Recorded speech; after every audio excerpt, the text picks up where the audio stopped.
আসসালামু আলাইকুম রাসেল ভাই, আমি জানি আপনি সবসময় ভালোর দলে আছেন, কারণ আপনি ভালোর দলে থাকেন। আমি সাজ্জাদ। আমি কয়েক মাস যাবত আপনাদের ভূত.com শুনে আসছি এবং বলতে পারেন আমি আপনার ভয়েসের ফ্যান হয়ে গেছি। প্রতিদিনই প্রায় আপনার পূর্বের ঘটনাগুলো শুনি। আমার একটি ঘটনা আছে, ভাবলাম আপনাদের কাছে পাঠিয়ে দিই। এটাই আমার ভূত.com পাঠানো প্রথম ঘটনা।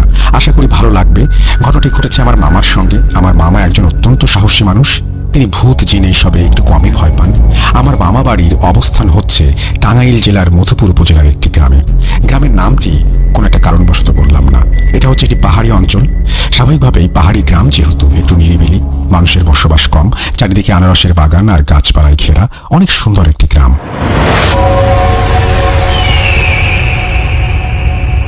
আমার মামা একজন ব্যবসায়ী।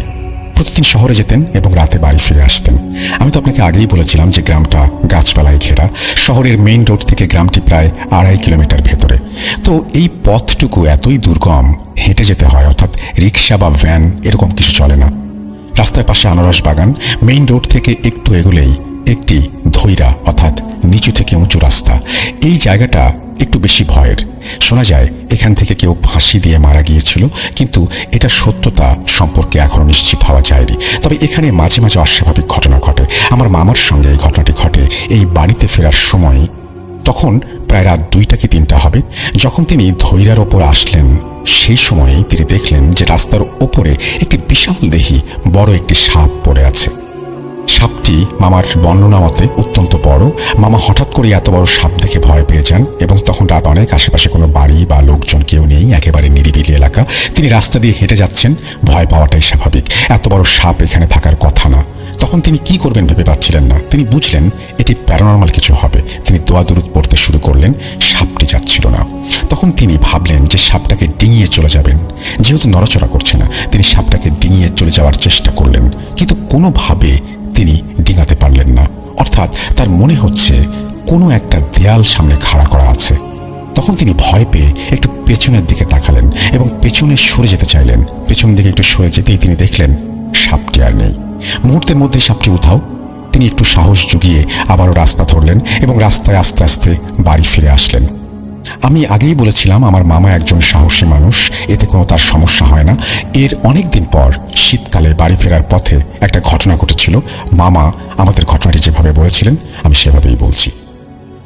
আমি বাড়ির রাস্তা দিয়ে ফিরছিলাম, তো তখন আমার মনে হলো রাস্তার পাশ দিয়ে আনারস ক্ষেতের একটু ভেতর দিয়ে কে যেন হেঁটে চলছে। আমি কারো হাঁটার শব্দ পাচ্ছি, কিন্তু সেখানে কেউ নেই। আমি যখন থামছি সেও থামছে, অর্থাৎ অশরীরী মনে হচ্ছে আমাকে অনুসরণ করছে। আমি বললাম কে ওখানে, কিন্তু কোনো উত্তর নেই। আমার আর বুঝতে বাকি রইল না যে এখানে অস্বাভাবিক কিছু ঘটছে। আমি দোয়া দুরুদ যা পারি পড়তে শুরু করলাম এবং দ্রুত হাঁটতে লাগলাম। একসময় বুঝতে পারলাম আমার পায়ের শব্দ তীব্র হচ্ছে, অর্থাৎ অশরীরীটা আমার দিকে আসছে। আমি ভয় না পেয়ে সামনের দিকে এগিয়ে যেতে লাগলাম। একসময় দেখলাম কিছু একটা যেন আমার দিকে দৃশ্যমান হচ্ছে। তার পরনে ছিল কালো কাপড়, অর্থাৎ অন্ধকারে কালো কালো দেখাচ্ছিল। সে আমার সামনে এসে দাঁড়ালো। তার চেহারা ঢাকা ছিল কাপড় দিয়ে। আমি বললাম কে তুমি, আমাকে কেন অনুসরণ করছো? কোনো উত্তর পাওয়া গেল না। এরপর আমি উচ্চ স্বরে বললাম যে আমার পথ ছাড়ো, আমাকে যেতে দাও আর নিজেও চলে যাও। কিন্তু পথ ছাড়ল না। আমি একটু সাহস করে অবয়বটার হাত ধরে ফেললাম। তখন অবয়বটি বলল ছাড়ো আমাকে, আমি শুধু তোমাকে ভয় দেখাতে এসেছি। ছাড়ো, আমি চলে যাব, আর কখনো ভয় দেখাবো না। আমি বললাম তোমাকে ছাড়া যাবে না, তুমি আমাকে বাড়ি পৌঁছে দেবে, কেননা তোমার সাথীরা আমাকে ভয় দেখাতে পারে। অবয়বটি বলল কেউ তোমাকে ভয় দেখাবে না, তুমি চলে যাও। আমি কিছুতেই তাকে ছাড়তে চাইলাম না এবং বললাম আমাকে তুমি পৌঁছে দেবে। তারপর আমি হাত ধরে চলতে লাগলাম এবং কিছু পথ যেতেই অবয়বটা আবার আমাকে বলল তুমি চলে যাও, কিছু হবে না। আমি আবারও বললাম না। তারপর বাড়ির কাছে এসে বললাম তুমি তোমার সাথীদের বলে দিও আমি প্রতিদিন এই রাস্তা দিয়ে চলাচল করি, আমাকে যেন খুব বিরক্ত না করে, ভয় না দেখায়। তারপর অবয়বটি অদৃশ্য হয়ে অন্ধকারে মিলিয়ে গেল। তারপর আমি নিয়মিতই এই পথ দিয়ে যাতায়াত করতাম। কেউ কোনোদিন বিরক্ত করে নাই বা ভয় দেখায়নি। তারপর হঠাৎ দিন বাড়ি ফিরে দেখলাম সেই দিনের সেই অবয়বটি আমার ঘরের কোনায় দাঁড়িয়ে আছে। তুই আবার কেন? চলে যা, ভালো চাইলে চলে যা। অবয়বটি পেছন ঘুরে গেল। তারপর আমি আর কোনোদিন এই অবয়ব বা এই অশরীরীকে ফেস করিনি। ভাই এই ছিল আমার মামার ঘটনা। লেখায় কোনো ভুল ত্রুটি হলে ক্ষমা সুন্দর দৃষ্টিতে দেখবেন। ঘটনাটি পড়ে শোনানোর জন্য আপনাকে অসংখ্য ধন্যবাদ এই বলে তিনি তার ঘটনা শেষ করেছেন। আশা করছি ঘটনাটি আপনাদের ভালো লেগেছে।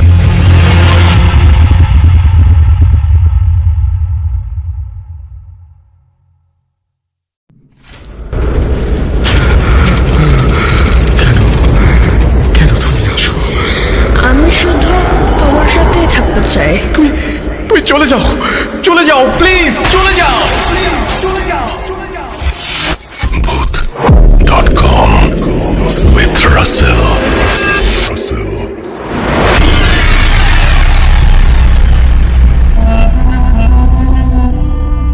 আসসালামু আলাইকুম রাসেল ভাই, কেমন আছেন? আশা করি ভালোই আছেন। তো এর আগে আমি কখনো কোনো ঘটনা পাঠাইনি, এটাই আমার প্রথম ঘটনা হতে যাচ্ছে আর কি।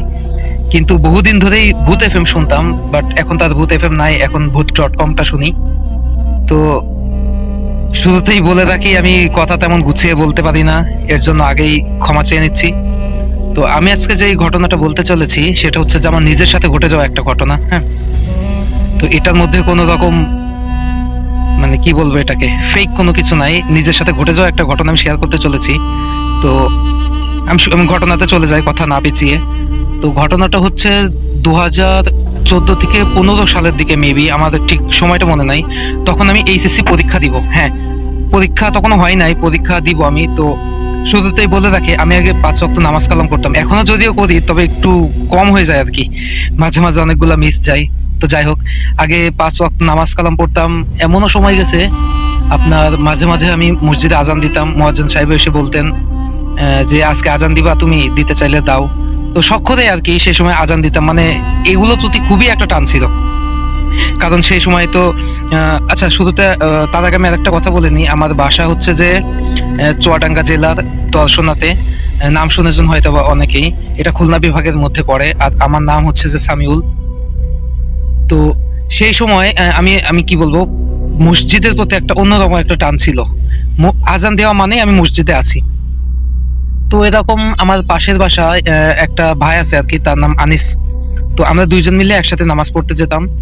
তো একদিন সন্ধ্যার সময় আমি নামাজ পড়তে যাব, নামাজ পড়ার জন্য রেডি হয়েছি, আজান মাত্র দিচ্ছে, মানে এখনো শেষ হয় নাই।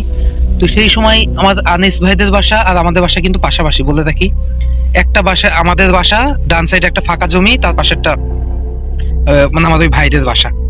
আর তো আনিস ভাইকে ডাকতে যাই, তো ওনাকে গিয়ে দেখি যে উনি বাসায় নাই। তো আমি ভাবলাম তাহলে একাই আমি নামাজ পড়ে আসি। সেই সময় আব্বু বললো যে চলো আমিও যাবো নামাজ পড়তে। আব্বু চলে এসেছিল সেদিন বাসায় তাড়াতাড়ি। তো মসজিদ থেকে আমার বাসার দূরত্ব হচ্ছে যে সর্বোচ্চ 1 মিনিট কি 2 মিনিটের মতো হবে, এর বেশি না। তো আমি মসজিদ, আমি আর আব্বু নামাজ পড়তে গেলাম। তো জানেন আমাদের মূলত হয় যেটা, নামাজ শেষে সুন্নত যে নামাজটা পড়তে হয় সেটা মূলত হচ্ছে মুরব্বী যারা আছে তাদের থেকে আমাদের একটু বেশি আগে শেষ হয়ে যায়। তো সেদিন আবার প্রচন্ড আকারে মেঘ করছে আকাশে। মেঘ থাকার কারণে দেখবেন যে প্রচুর মেঘ করলে একটু অন্ধকার মতো হয়ে যায়, দুপুরবেলাও মনে হয় যে অনেক অন্ধকার। তো মাগরিবের সময় তো গরমকাল, সেটা ছিল গরমকাল, তো একটু অন্ধকার মতো হয়ে যায়। তো আমি মসজিদ থেকে বের হয়েই মানে কেমন একটা লাগে আমার, মানে ওই দিন কেমন একটা ভয় ভয় মতো লাগতেছে, হঠাৎ করেই কেন জানি একটু ভয় পাইতেছি। যদিও আমার বাসায় যাইতে হলে মসজিদ থেকে একটা ঈদগাহ আছে, ঈদগাহ পাশে দিয়ে একটা রাস্তা, এক পাশে বাড়ি আর এক পাশে ঈদগাহ। আর আমার বাসায় যাওয়ার সময় একটা মোড় ঘুরতে হয়। মোড় ঘুরেই প্রথম বাসা হচ্ছে আনিস ভাইদের, দ্বিতীয় বাসা হচ্ছে আমার। আর আনিস ভাইদের বাসার ওখানে আছে একটা বেল গাছ, একটা লেবু গাছ, আর ওই যে ঈদগাহ বললাম। তো যাইতে যাইতে ওই যে আনিস ভাইদের বাসায় আসার আগে, মানে ঈদগাহ যেখান থেকে শুরু হয়েছে, ওখান থেকে আমি এত পরিমাণ হঠাৎ করে ভয় পেয়ে যাই, যেন মনে হচ্ছে যে আমার পা চলতেছে না। হঠাৎ করেই আমি কিছুই বুঝলাম না, মানে নামাজ পড়ে আসলাম, হঠাৎ করে আমি ভয় পাইতেছি, যেন আমার মনে হচ্ছে যে পিছন থেকে কেউ একটা আসতেছে। আমি আর হাঁটতে পারতেছি না, আমি এত পরিমাণে ভয় পাইছি যে আমি চিল্লাইতেও পারতেছি না। মানে আমি কি বলবো, মানে আসলে এটা আসলে বলার মতো না। তো এত পরিমাণে ভয় পাচ্ছি, তো হাঁটতেছি। আসার সময় ওই যে বেল গাছ বললাম, লেবু গাছ, ওই পর্যন্ত এসেছে, মোড়টা ঘুরেছি, আনিস ভাইদের বাসা বললাম পরে আমার।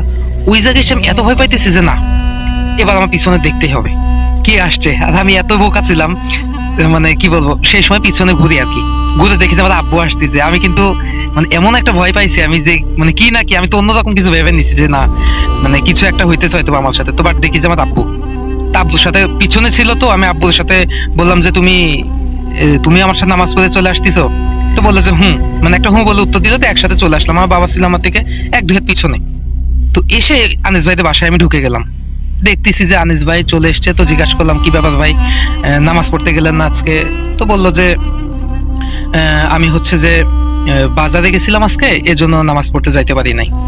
তো আমি বললাম যে আচ্ছা। তো তখন আমি একটা জিনিস ভাবতেছিলাম যে অন্যদিন আমি যদি নামাজ পড়তে আসার সময় কিংবা সন্ধ্যার পরে বিশেষ করে অন্য বাড়িতে যাই কিংবা একটু বাসা বাইরে থেকে বলেই বাসায় এসো তাড়াতাড়ি পড়তে বসো, আজকে কিছু বললো না কেন?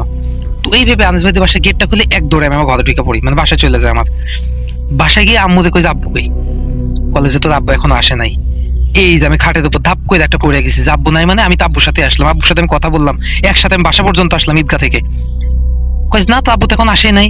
আম্মু তো কিছু একটা বুঝতে পারে, আমাদের লবণ পানি খেতে দিছে, মানে আমাদের ওইদিকে একটা প্রচলিত আছে, একটু ভয় পাইলে লবণ পানি খাইতে দেয়, জানি না এটা সব জায়গায় আছে কিনা।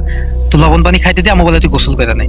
আমি ওয়াশরুমে দরজা খুলে গোসল করছি, মানে কি বলবো, আমি এত পরিমাণে আমি ভয় পাইছি, গোসল করে আমি রীতিমতো ঘামতেছি পুরো। আম্মু আমাদের ফ্যান চলতেছে উপরে, বাট পাখা দিয়ে বাতাস করতেছে। তো বসে আছি, তো এরকম প্রায় 40 মিনিট পর আমার আব্বু আসে বাসায়। 40 মিনিট পর আব্বু আসার পর আমি বললাম তুমি কি বাসায় আসছিলে, আমাদেরকে আগে দিয়ে গেছিলা নাকি? বললো যে না, আমি তো মসজিদ থেকে মাত্র বের হইলাম, এতক্ষণ ওই যে মসজিদের যিনি সভাপতি আছে আর কি ওনার সাথে কথা বলতেছিলাম, কথা বলে মাত্র মসজিদ থেকে বের হইলাম। মানে আমি আপনাকে আসলে এটা বলে বুঝাইতে পারবো না, ওই মুহূর্তে ফিলিংসটা আমার এত পরিমাণে আমি ভয় পাইছি, এত পরিমাণে আমি ভয় পাইছি, মানে আমার মুখ দিয়ে আর কোনো কথা বাইরে হইতেছে না। তাহলে আমি যে এতক্ষণ আসলাম প্রায় 1 মিনিট মতো, আমি কার সাথে আসলাম, মানে আমাদের বাসা পর্যন্ত নিয়ে আসলো কে? আমি তো আব্বুর সাথে আসলাম, কথা বললাম, একসাথে আসলাম। যেখানে আমি বলেছিলাম মসজিদ থেকে বের হয়ে হঠাৎ করে আমার ভয় পাইতেছিলাম, আমি পা চলতেছে না, সেখানে পিছনে ঘুরে যখন দেখি আমার আব্বু, তখন ভাবলাম মনে হয় আমি আব্বু আসতেছে, আমার অন্যরকম আমি একটা ভয় পাইছি। তাহলে আমি কার সাথে এতক্ষণ আসলাম? আব্দুল্লাহ আরে তুমি ভুল দেখছো এটা সেটা। আমি বললাম যে না, আমি কথা বললাম, তাহলে কথা উত্তর কেন দিল? তো ওই রুম থেকে আমার নানু ছিল সেদিন আমার বাসায়, আমার রুমে আসি। তো আম্মু আর কি আব্বুরে কিছু বলতে না করলো, মানে তারাও তো কিছু একটা হয়তো বুঝতে পারছে, বাট আমাদের কিছু বুঝতে দিল না। এখন আমি রাসেল ভাই কি বলবো, এক সময় আমি আর কি যখন ভূত এফএম ছিল আপনার, তখন একটা গল্প শুনেছিলাম, একজন এমন একটা গল্প বলছিল যে উনি রাস্তা দিয়ে আসার সময় খুব ভয় পাইছিল, খুব ভয় পাওয়ার পর রাত্রে এসে গোসল করে যখন উনি ঘুমাইছেন উনি নাকি মারা যায় ওই রাতে। তো এই একটা ঘটনা শুনছিলাম, এখন ওই মুহূর্তে আমি গোসল করার পর ঘুমাই রেখে আমার ওই কথাটা মনে পড়ে গেছে, যা এই বুঝি আমি মারা যাবো, কারণ ওই যে ভয় পাইলে নাকি মানুষ মারা যায়। তখন আমি মানে নিয়মিত ভূত এফএম শুনতাম আর কি। তো ওই রাতে আমি ঘুমাইতে পারি না, যত রকমের দোয়া দরুদ আছে মানে পড়ে খাটে চারিপাশ ফু দিয়ে আবার শুচ্ছি। নানু ছিল সেদিন আমার সাথে। মানে গল্পটা আর কি ছোট, বাট এটাই আমার মূলত ঘটনা ছিল।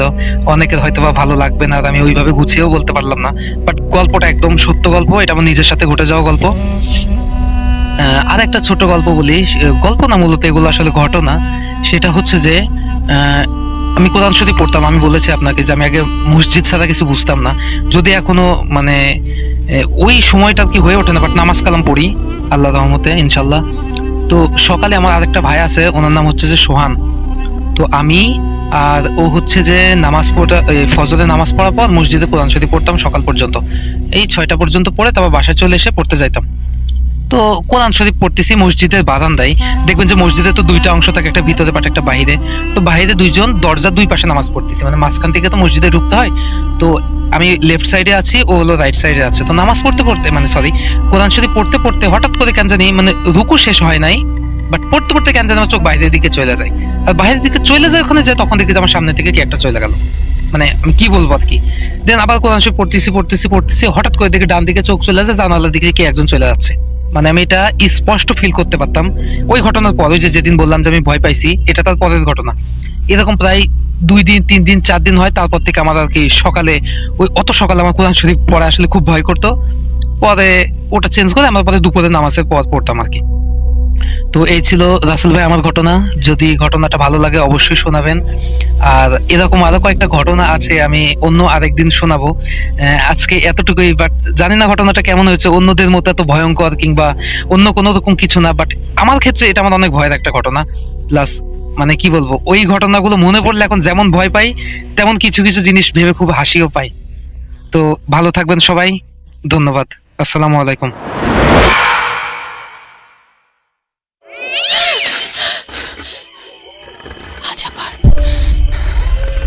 শুনতে পাচ্ছেন শব্দটা?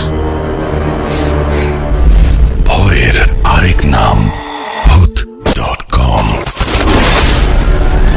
with Russell.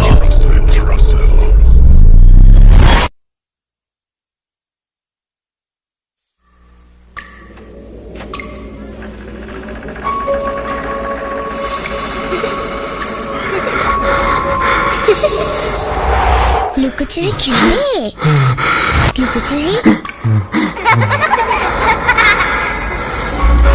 তুমি লুকাও, আমি ঠিকই তোমাকে খুঁজে পাবো।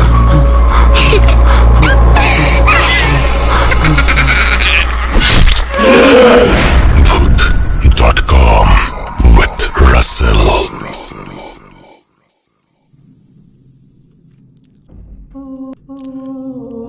Welcome back. আশা করছি আপনারা সবাই ভালো আছেন এবং ভালোর দলে আছেন। আমি ভালো আছি এবং ভালোর দলে আছি। আমরা একটা অডিও ক্লিপ শুনে ফেললাম। কেউ কেউ বলছেন এটা রিপিট করা, আমি ঠিক বুঝতে পারলাম না। রিপিট করা, আচ্ছা আমি আরেকবার চেক করে নেই। ওকে, সো আমরা এখন ইমেইলে চলে যাব, সরাসরি ইমেইলে যাব এবং এই ইমেইলের ঘটনাটা আপনাদেরকে শোনাবো।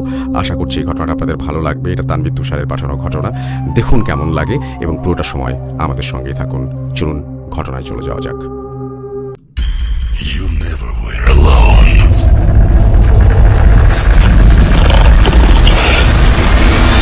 Juju আসছে।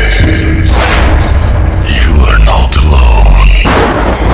আমি শুধু তোমার সাথেই থাকতে চাই। Not alone. লুকোচুরি খেলবে? লুকোচুরি? You will never be alone.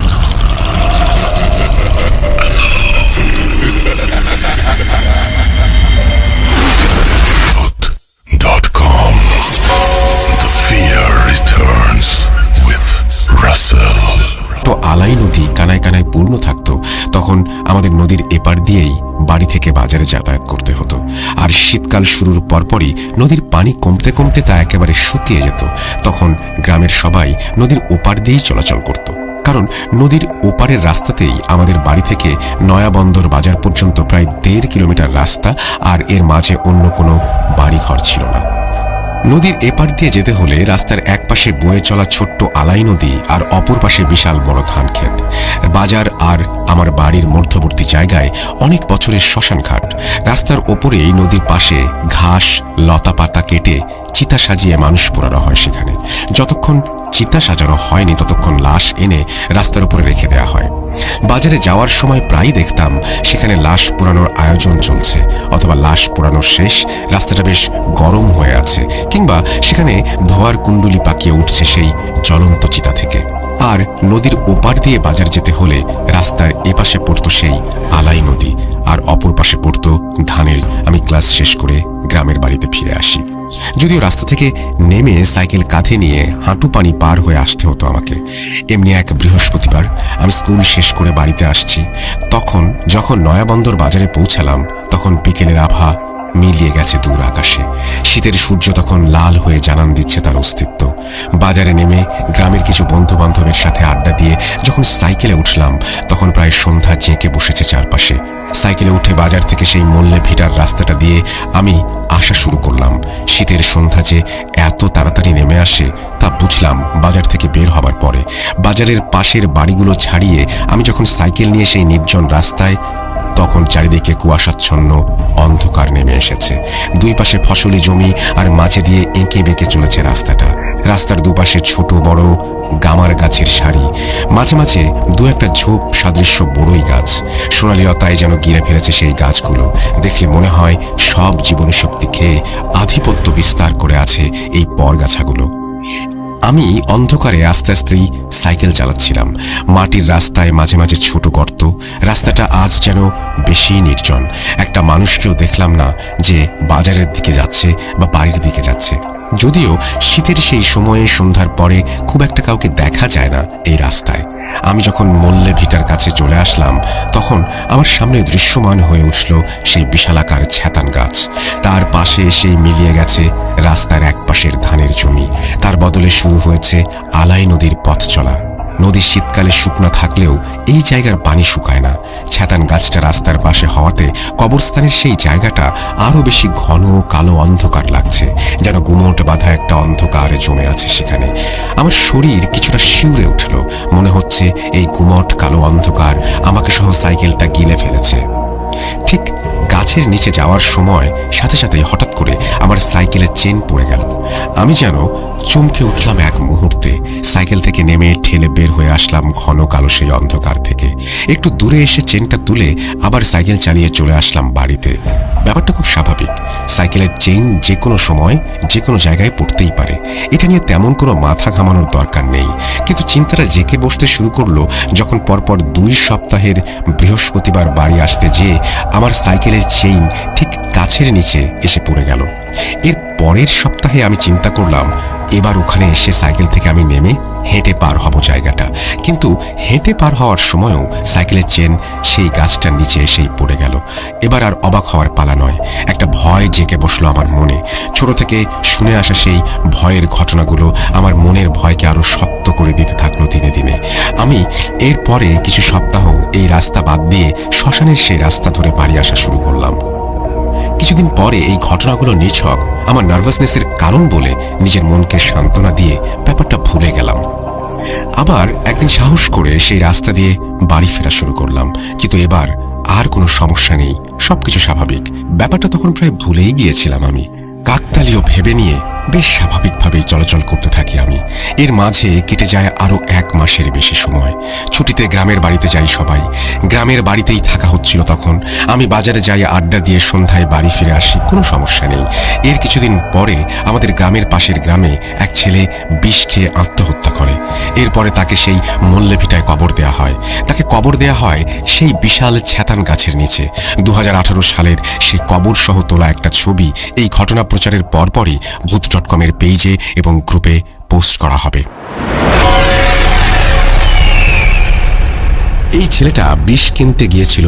এই অন্ধকার কি করে কোনোদিন যাবে কিছুই বুঝতে পারছেন না।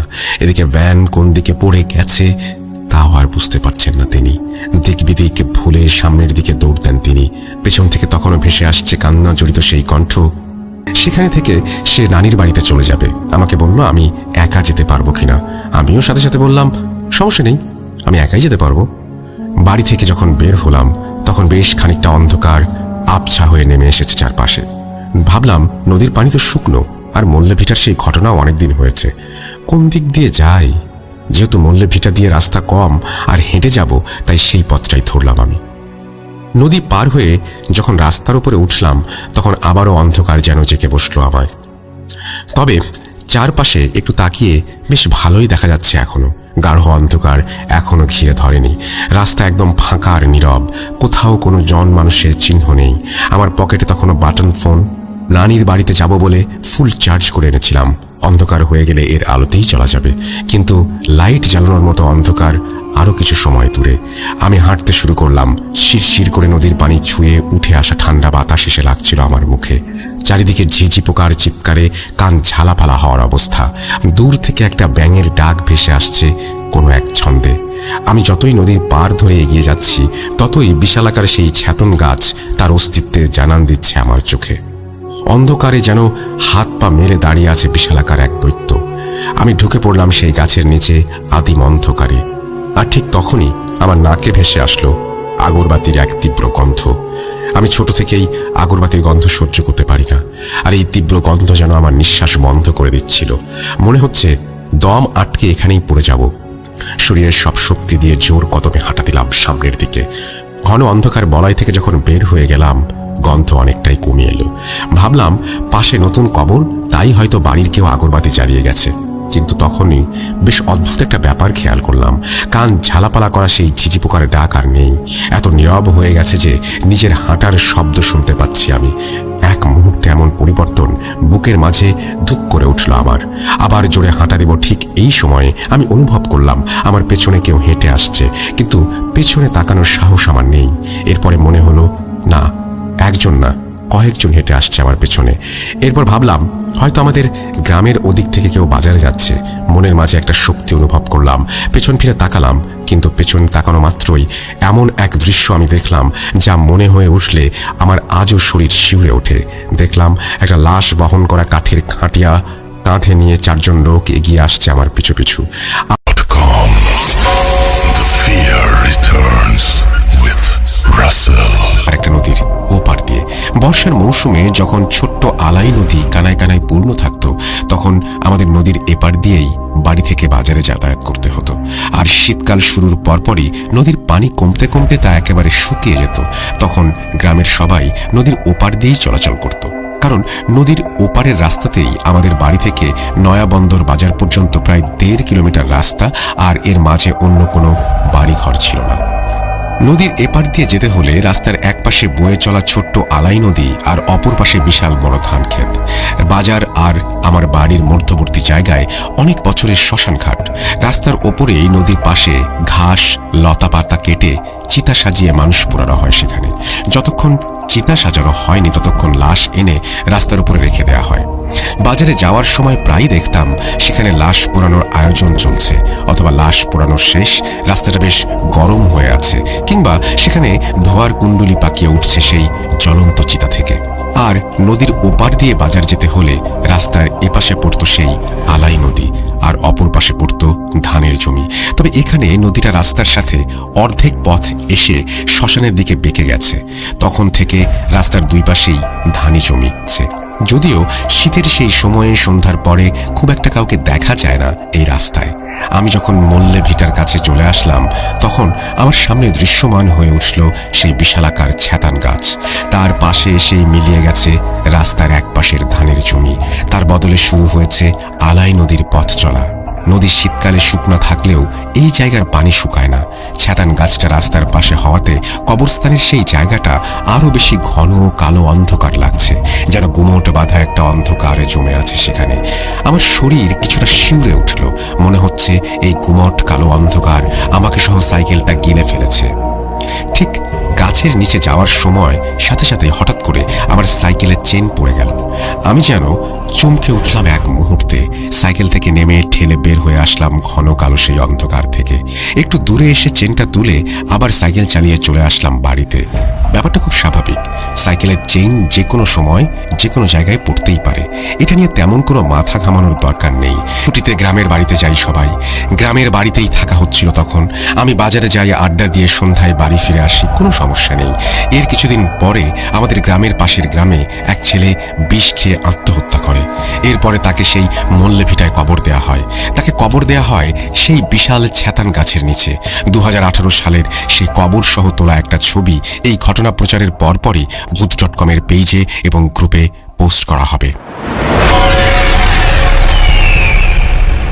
এই ছেলেটা বিষ কিনতে গিয়েছিল তারই বাড়ির এক ভ্যান চালকের কাছে ভ্যানে চড়ে।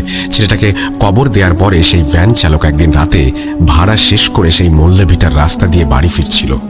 এরপরে বাজারের থেকে বাড়িতে ফেরা কয়েকজন লোক সেই ভ্যান চালককে মল্লে ভিটা থেকে একটু সামনে রাস্তার পাশে ঘাসের মাঝে অজ্ঞান অবস্থায় খুঁজে পায়, আর তার ভ্যানটাকে পড়ে থাকতে দেখেন সেই ছ্যাতান গাছের অপর পাশে রাস্তার ধারে।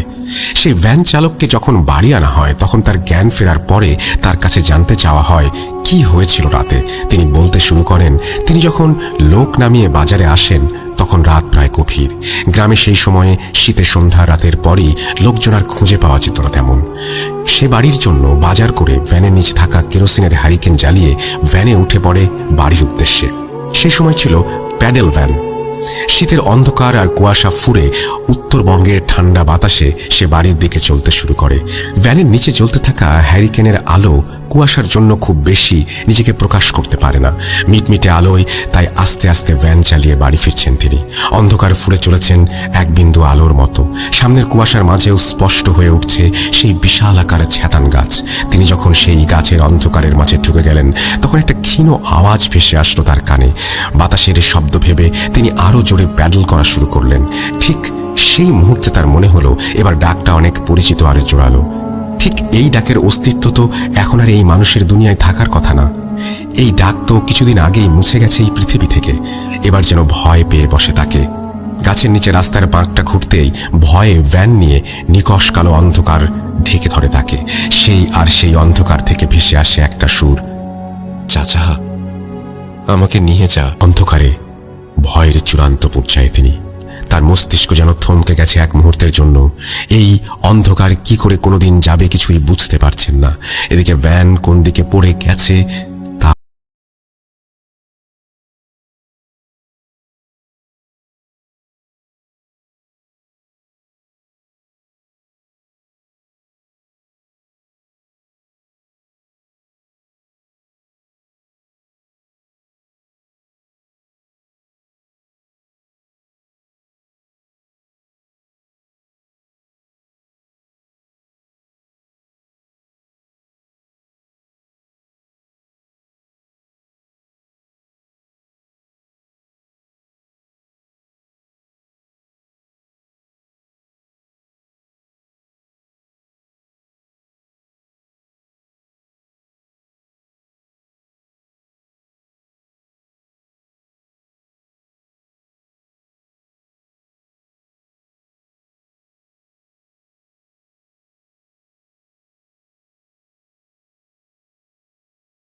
অন্ধকার আবছা হয়ে নেমে এসেছে চারপাশে।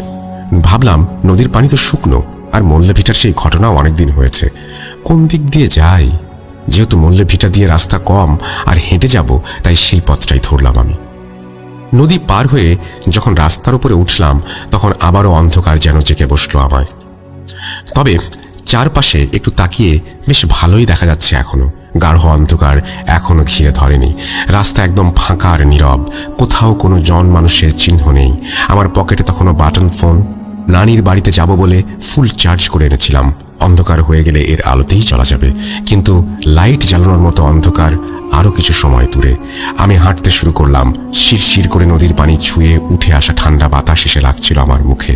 চারিদিকে ঝিঝি পোকার চিৎকারে কান ঝালাপালা হওয়ার অবস্থা। দূর থেকে একটা ব্যাঙের ডাক ভেসে আসছে কোনো এক ছন্দে। আমি যতই নদীর পার ধরে এগিয়ে যাচ্ছি, ততই বিশালাকার সেই ছেতন গাছ তার অস্তিত্বের জানান দিচ্ছে আমার চোখে। অন্ধকারে যেন হাত পা মেলে দাঁড়িয়ে আছে বিশালাকার এক দৈত্য। আমি ঢুকে পড়লাম সেই গাছের নিচে আদিম অন্ধকারে। আর ঠিক তখনই আমার নাকে ভেসে আসলো আগরবাতির এক তীব্র গন্ধ। আমি ছোট থেকেই আগরবাতির গন্ধ সহ্য করতে পারি না, আর এই তীব্র গন্ধ যেন আমার নিঃশ্বাস বন্ধ করে দিচ্ছিল। মনে হচ্ছে দম আটকে এখানেই পড়ে যাব। শরীরের সব শক্তি দিয়ে জোর কদমে হাঁটা দিলাম সামনের দিকে। ঘন অন্ধকার বলয় থেকে যখন বের হয়ে গেলাম, গন্ধ অনেকটাই কমে এলো। ভাবলাম পাশে নতুন কবর, তাই হয়তো বাড়ির কেউ আগরবাতি জ্বালিয়ে গেছে।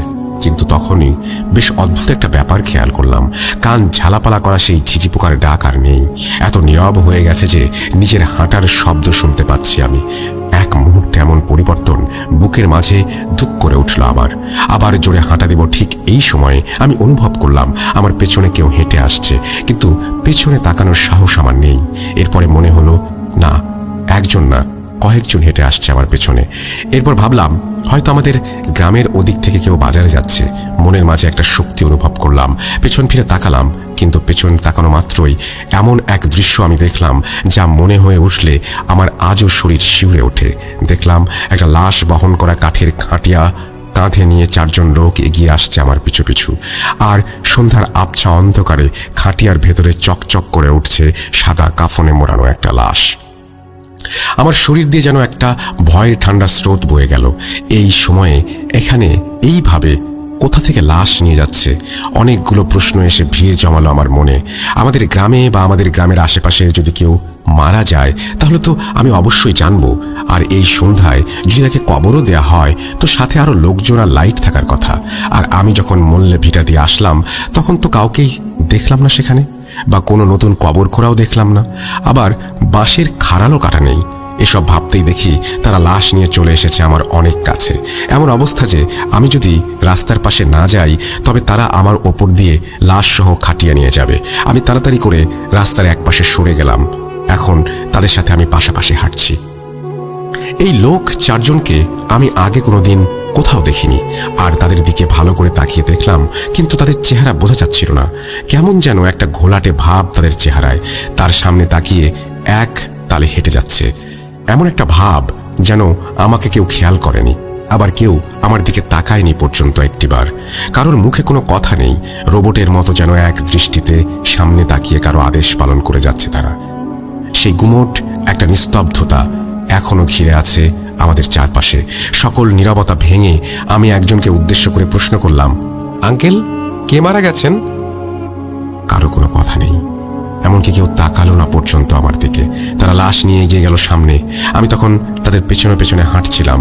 একটা তীব্র ভয় যেন তখনও আমার অপেক্ষায় ছিল, এটা বুঝলাম তাদের পেছনে যাওয়ার পরে। কাঁচা রাস্তার মাটিতে দেখলাম ফোঁটা ফোঁটা তাজা রক্তের দাগ। বেশ অবাক হয়ে গেলাম, এই রক্ত আসছে কোথা থেকে। এই ভেবে খাটিয়ার দিকে তাকাতেই যেন ভয়ের একটা ঠান্ডা স্রোত নেমে গেল আমার শির দাঁড়া দিয়ে। খাটিয়ার উপরে যে কাফন করা লাশটা রাখা আছে, তার মুখটা পেছনের দিকে, পা তাহলে খাটিয়ার সামনের দিকে। মানে লাশ উল্টো করে নিয়ে যাচ্ছে তারা। আমরা সাধারণত লাশের মাথাটা সামনের দিকে দেই। এবার ভালো করে তাকাতেই খুঁজে পেলাম রক্তের উৎস। লাশের মুখটা বের করা, আর লাশের সেই মুখ মনে হয় কেউ ছুরি দিয়ে ফালা ফালা করে ফেলেছে। আর সেই কাটা অংশ দিয়ে চুঁইয়ে চুঁইয়ে পড়ছে টকটকে লাল তাজা রক্ত। মুখটা এত বেশি ভয়ানক ছিল যে আমি সেই তীব্র শীতের মাঝেও ঘেমে যাচ্ছিলাম ভয়ে। আমি কোথায় আছি, চারপাশে কি হচ্ছে, তার সম্পর্কে কোনো ধারণা যেন আমার আর নেই। শরীরের ভেতর থেকে একটা গরম বাতাস উঠছে ওপরের দিকে, মাথা কেমন ভার হয়ে আসছে। আমি পকেট থেকে মোবাইলটা বের করলাম আলো জ্বালানোর জন্য, কিন্তু মোবাইল অফ। আমার স্পষ্ট মনে আছে আমি মোবাইল ফুল চার্জ করেছিলাম। মোবাইলের পাওয়ার বাটনে চাপ দিয়ে ধরলাম, কিন্তু মোবাইল অন হচ্ছে না। ব্যাক কভার খুলে মোবাইলের ব্যাটারি খুলে আবার লাগিয়ে পাওয়ার বাটন চেপে ধরলাম, কিন্তু মোবাইল অন হচ্ছে না। আমি তখনও হাঁটছি তার পেছনে। মাটিতে রক্তের দাগ তখনও স্পষ্ট। ভয়ঙ্কর সেই মুখ গড়িয়ে কাঠের খাটিয়ায় লেগে সেখান থেকে চুইয়ে পড়ছে রক্ত। এবার চূড়ান্ত পর্যায়ের ভয় যেন ঘিরে ধরল আমাকে। কাফন করা সেই লাশ উঠে বসে পড়ল কাঁধে থাকা সেই খাটিয়ার মাঝে। তার বিভৎস মুখটা এক দৃষ্টিতে চেয়ে আছে আমার দিকে। মনে হলো সেই মুখে বিভৎসতা আর চাপা একটা রাগ ছাড়া আর কিছুই নেই। আমি চারপাশে ঝাপসা দেখা শুরু করলাম। ভয়ে আমার শরীর কাঁপছে। এই প্রচণ্ড শীতে আমি ঘামছি। মাথা শরীর ভার হয়ে আসছে আমার। মনে হচ্ছে এখনই হয়তো এই রাস্তার ধুলোর মাঝে লুটিয়ে পড়ব। ঠিক তখনই আমার কানে ভেসে আসলো পরিচিত কিছু মানুষের কণ্ঠস্বর। বাজারের দিক থেকে বাড়ি ফিরছে আমাদের পাশের এলাকার 3 জন চাচা। সাথে সাথে দেখি সামনে আর কিছু নেই। আমার থেকে কিছুটা সামনে তারা গল্প করতে করতে বাড়ি ফিরছে। আমি দাঁড়িয়ে গেলাম। আমার শরীর তখনও কাঁপছে। মাথা আর শরীর পাতলা হয়ে গেছে অনেকটা। সামনে থেকেই বাড়ি শুরু। জোর কদমে হাঁটা দিলাম বাজারের দিকে। এক প্রকার দৌড়েই চলে গেলাম বাজারে। পকেট থেকে মোবাইলটা বের করে দেখি তখন অন করাই আছে। তাহলে এতক্ষণ যে আমি এত কিছু করলাম সেটা কি? আমি মামার কাছে ফোন দিলাম। মামা এসে আমাকে বাজার থেকে নিয়ে যায়। এরপরে সব ঘটনা বাড়িতে সবাইকে বললাম। দেখি সবার মুখ কেমন গম্ভীর। শুধু আম্মু বলল, এতদিন পরে কেন? কিছু বুঝতে না পেরে আম্মুকে বললাম, এতদিন পরে মানে কি হয়েছে? তারপরে এমন একটা ঘটনা আমি শুনলাম যা আগে আমি জানতাম না। এই লাশের পেছনে এক অদ্ভুত ঘটনা। সাল 1994। আম্মু নতুন বিয়ে হয়েছে তখন। আমাদের গ্রামের বাড়িতে আম্মুও নানা বলে ডাকতে ডাকতে লোকটির পেছন পেছন যায়। লোকটি তখন ভরা পুকুরের পানির ওপরে দিয়ে হেঁটে যেতে শুরু করলো। কোনো একটা অজানা কারণে আম্মুও তার পেছন পেছন পুকুরের পানির ওপরে পা দিয়েই লোকটির পিছু পিছু যাওয়ার জন্য এগিয়ে যাচ্ছিল। দাদা সব শুনে আর কিছু না বলে আম্মুকে বাড়ির ভেতরে পাঠিয়ে দেন আর দাদিকে ডেকে সবসময় চোখে চোখে রাখতে বলেন। কিন্তু এই ব্যাপারটা দাদা কখনো কাউকে বলেননি। এভাবে কেটে গেল বেশ কিছুদিন, কিন্তু এই ব্যাপারটা দাদা তখনও কাউকে বলেননি। এভাবে কেটে গেল বেশ কিছুদিন। চারপাশে তখন বন্যার পানিতে ভরপুর। আমাদের বাড়ির সামনে আলাই নদীর কিনারা ভরে আছে পানিতে। প্রচুর গরম পড়েছে। রাতে বাড়ির অনেকেই নদীর পাড়ে ঠান্ডা বাতাসে বসে গল্প করে। তেমনি এক রাতে আমাদের বাড়ির প্রায় 15-20 জন লোক বসে মাঝরাতের দিকে গল্প করছে নদীর পাড়ে। এই অসহ্য গরমেও নদীর পানি ছুঁয়ে আসা বাতাস ঠান্ডা হয়ে লাগছে শরীরে। চাঁদের উজ্জ্বল আলো এসে পড়ছে নদীর মাঝে। পানির ঢেউ চাঁদের আলোয় তখন চকচক করছে। আম্মু বসে গল্প করছে সবার সাথে। ঠিক এমন সময় আম্মু নদীর দিকে তাকাতেই দেখে দূরে কিছু একটা ভেসে আসছে। চাঁদের আলোয় তা যেন চকচক করে উঠছে। নদী দিয়েই প্রায় কলা গাছ কচুরিপানার স্তূপ ভেসে যায়। আম্মুও তাই ভেবেছে, কিন্তু সেটা নদীর স্রোতে সোজা না গিয়ে আস্তে আস্তে ভেসে ওঠে, যেন আম্মুর দিকে আসছে। স্রোত থেকে তো কোনো জিনিস ভেসে এভাবে পাড়ের দিকে আসার কথা না। জিনিসটা যতই এগিয়ে আসছে ততই তার উজ্জ্বলতা বেড়ে যাচ্ছে। আস্তে আস্তে তারও স্পষ্ট হয়ে গেল আম্মুর কাছে। তিনি তাকিয়ে যেন শিউরে উঠলেন। এটা আর কিছু নয়, এটা একটা কাফন করা লাশ। আম্মু চিৎকার করে ওঠে, লাশ লাশ। সবাই এক মুহূর্তে চমকে ওঠে। আম্মু হাতের ইশারায় জায়গাটা দেখান, কিন্তু কেউ কিছু দেখতে পায় না। সবকিছুই ঠিক, পানি ছাড়া সেখানে কিছু নেই। কিন্তু আম্মু দেখছেন সেখানে একটা লাশ। সেটা তখনও পানির উপরে ভেসে আসছে। এই কিছুক্ষণ পরে আর লাশটা নেই। সব আবার আগের মতোই স্বাভাবিক। এর কিছুদিন পরে আম্মু দাওয়াত খেয়ে সবার সাথে বাজার থেকে হেঁটে বাড়ি ফিরছিলেন। সেদিনও অবারিত জ্যোৎস্নার আলোয় ভেসে যাচ্ছে চারপাশ। বাড়ির প্রায় সবাই গল্পগুজব হাসি ঠাট্টায় বাড়ি ফিরছে। ঠিক সেই সময়ে আবারও আম্মুর চোখ পড়ল তাদের থেকে একটু দূরে একটা ফসলের জমিতে। এবার ভয়টা যেন আরো বেশি জোরালো। একটা কাঠের খাটিয়ার ওপরে কাফন করা লাশ। মৃদু বাতাসে যেন খাটিয়ার ভেতর থাকা লাশের কাফনের কাপড়টা নড়ে উঠছে বারবার। আম্মু এবার আর কাউকে কিছু না বলে রাস্তার দিকে তাকিয়ে ভয়ে ভয়ে হাঁটতে শুরু করলেন। কিন্তু সেই জমিটা পার হয়ে চলে আসার পর দেখেন আবার সেই খাটিয়া আর লাশ সামনে একটা জমিতে। এবার আরো বেশি ভয় পেতে শুরু করলেন আম্মু। আম্মু তখন দাদির পাশেই হাঁটছিলেন। এবার তিনি সেই জমিটা আবার পার করে আসার পরে আম্মু খেয়াল করেন লাশ আর জমিতে নেই। এবার খাটিয়া সহ রাস্তার পাশে। আম্মু কি করবেন বুঝতে পারছেন না। তিনি চিৎকার করে বললেও কেউ বিশ্বাস করবে না। এত এত মানুষ চারপাশে, কেউ কিছু দেখতে পারছে না। শুধু আম্মু একাই যেন সবার মাঝে ভয়ে জড়সড় হয়ে আছে। কি অদ্ভুত একটা অবস্থা, এত মানুষ চারপাশে, তবুও ভয় কেমন যেন জেঁকে বসেছে। চারপাশের মানুষ বুঝতেও পারছে না কি হচ্ছে সামনে। আম্মু ভয়ে ভয়ে হেঁটে যাচ্ছে সবার সাথে, আর একটু একটু করে এগিয়ে আসছে সেই লাশের জায়গাটা। আম্মু যখন সেই খাটিয়ার সোজাসুজি হলেন, তখন সাহস করে তাকান লাশটির দিকে। তিনি দেখলেন কাঠের খাটিয়ার ওপরে কাফনে ঢাকা একটা লাশ, কিন্তু তার মুখটা বের করা, আর মুখের ওপরে অসংখ্য কাটা আঁচড়ের দাগ, আর সেগুলো দিয়ে চুঁইয়ে পড়া রক্ত। সাদা কাফনের কিছু জায়গা লাল হয়ে আছে। খাটিয়ার নিচ থেকে মাটিতে গড়িয়ে পড়ছে তাজা লাল রক্ত। আম্মু আর কিছু যেন ভাবতে চায় না। বাড়িতে চলে আসলেন আম্মু সেদিন। এর কিছুদিন পরে রাত তখন অনেক গভীর। আম্মু তখন ঘুমে আচ্ছন্ন।